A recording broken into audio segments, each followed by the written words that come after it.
كيف يحدث السعال؟ السعال هو استجابة الجسم الطبيعية للمهيجات كالغبار أو البكتيريا مثلا، والتي تكون موجودة في الحلق وفي السبل الهوائية. عندما يحدث تلامس بين الأعصاب الموجودة في الحلق وبين المواد المهيجة، فإن الأعصاب ترسل إشارات إلى الدماغ حتى يأمر بالسعال، وهذا ما يجعل عضلات البطن وجدار الصدر تتقلص لإخراج دفعات قوية من الهواء الموجود في الرئتين من أجل محاولة إخراج المواد المهيجة من الجسم. أعراض السعال.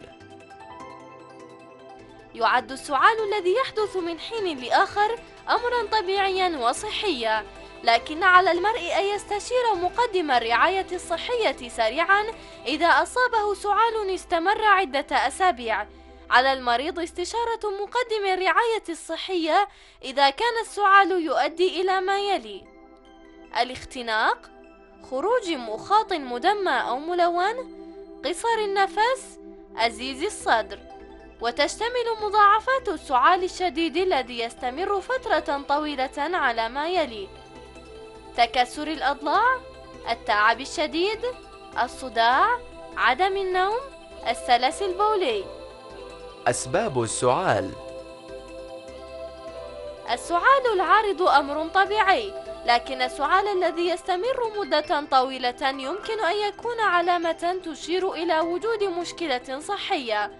من الممكن أن يكون السعال مزمنا أو حادا، والسعال الحاد هو السعال الذي يبدأ على نحو مفاجئ ولا يستمر أكثر من أسبوعين أو 3 أسابيع. تشتمل الأسباب الشائعة للسعال الحاد على ما يلي: الاختناق، الزكام أو الإنفلونزا، استنشاق المهيجات، الالتهاب الرئوي، السعال الديكي أو الشاهوق. ويستمر السعال المزمن أكثر من أسبوعين أو 3 أسابيع. وتشتمل أسباب السعال المزمن على ما يلي: حالات الحساسية، الربو، التهاب القصبات أو التهاب القصيبات، الداء الرئوي الانسدادي المزمن، النفاخ.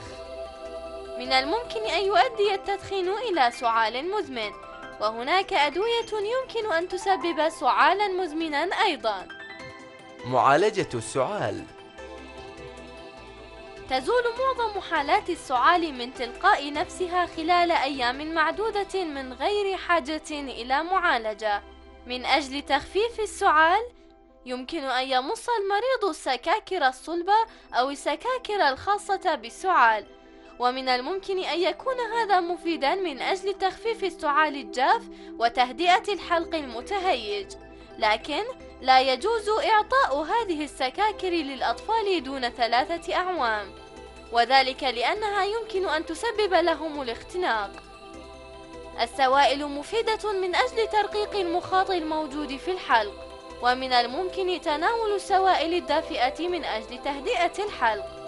ويجب ترطيب الهواء، ومن الممكن استخدام آلة ترطيب الهواء أو أخذ حمام بخار ساخن. إذا كان المرء مصابا بالزكام أو الإنفلونزا، فإن مفعول مضادات الهستامين يمكن أن يكون أفضل من مفعول أدوية السعال التي تباع من غير وصفة طبية. لا يجوز إعطاء الأطفال دون 4 أعوام أدوية السعال، وأما من أجل الأطفال فوق 4 أعوام فيجب توخي الحرص وقراءة لصاقات الأدوية بانتباه.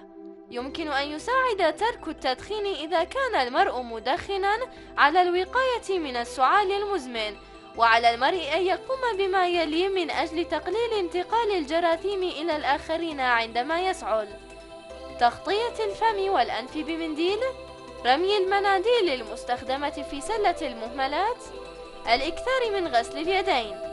في حال عدم وجود منديل مع المرء فإن عليه أن يغطي وجهه بكمه أو بمرفقه عندما يسعل، وليس بكفيه. إذا كان السعال ناتجا عن حالة طبية أخرى فإن المعالجة تعتمد على هذه الحالة، وقد يصف مقدم الرعاية الصحية للمريض المضادات الحيوية أو سكاكر طبية خاصة بالسعال.